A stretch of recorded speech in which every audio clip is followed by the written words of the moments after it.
So Leslie could claim harassment based on religion since her boss says offensive stuff about it. And even penalizing her for going to church. Right. I definitely think she can claim harassment. I mean, she should follow her company's internal reporting policies, such as contacting HR or legal. Additionally, documenting all the offensive stuff that he does to have a record can show a pattern. Because HR will want to know if the behavior is pervasive and ongoing. This is good info. I'm gonna go call Leslie.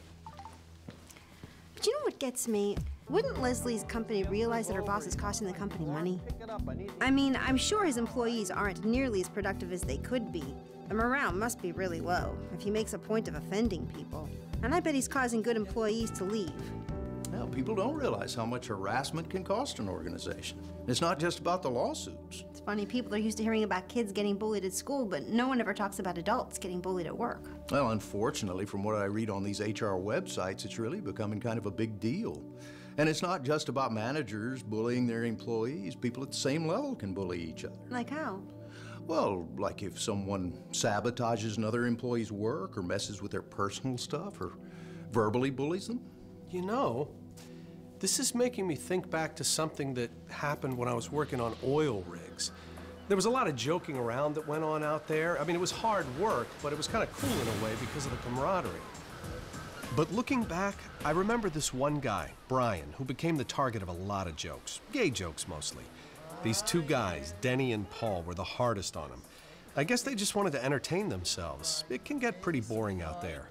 It got old fast to me, but Denny and Paul never got tired of it. It was an ongoing thing with them. I don't know if Brian was gay or not. I don't think so. But these guys sure had a lot of other people convinced. And so he got shunned because people didn't like the idea of being cooped up with a gay guy for 2 weeks at a time.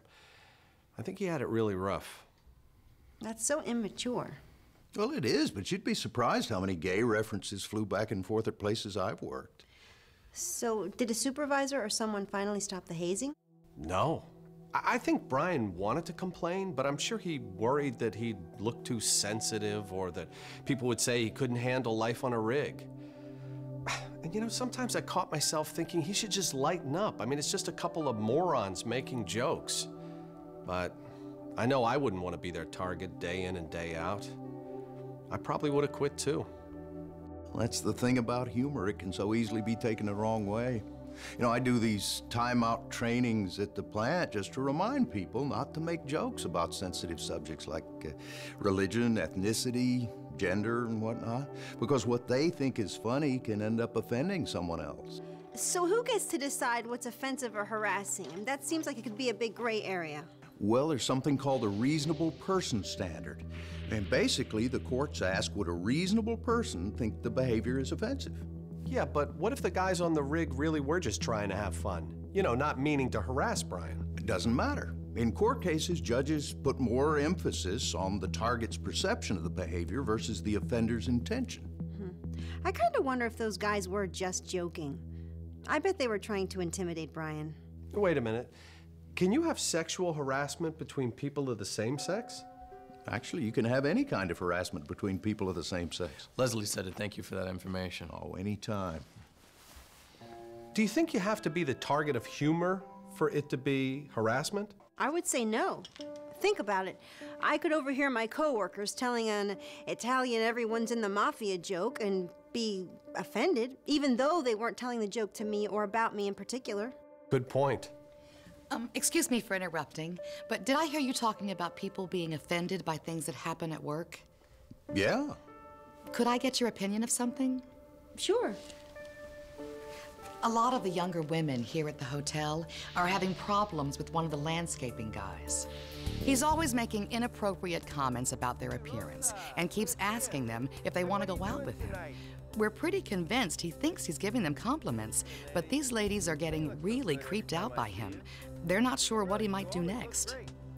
He doesn't say anything to me, but even I avoid him when he's around. I bet he thinks he's God's gift to women. Yeah, the kind of gift that makes you want to vomit. Well, has anyone complained to your management? Oh, they've complained a bunch of times, but they just get told to ignore him. You see, he doesn't work for our company. He works for the landscaping contractor. That's too bad. No, not too bad. It doesn't matter who he works for. It's known as third-party harassment, where outsiders to the company, like suppliers, customers, contractors, cause the harassment. And employers have been sued for not stopping third-party harassment. Really? Oh, yeah. He's creating a hostile work environment, and your employer is responsible for providing a harassment-free workplace. Huh. I'll have to tell my coworkers. You know, you could also complain if he's making you feel uncomfortable. Well, I'll be. Thanks for telling me that. I think I'll have a talk with my manager after my shift. And you all have a good conference. You too. Thank you.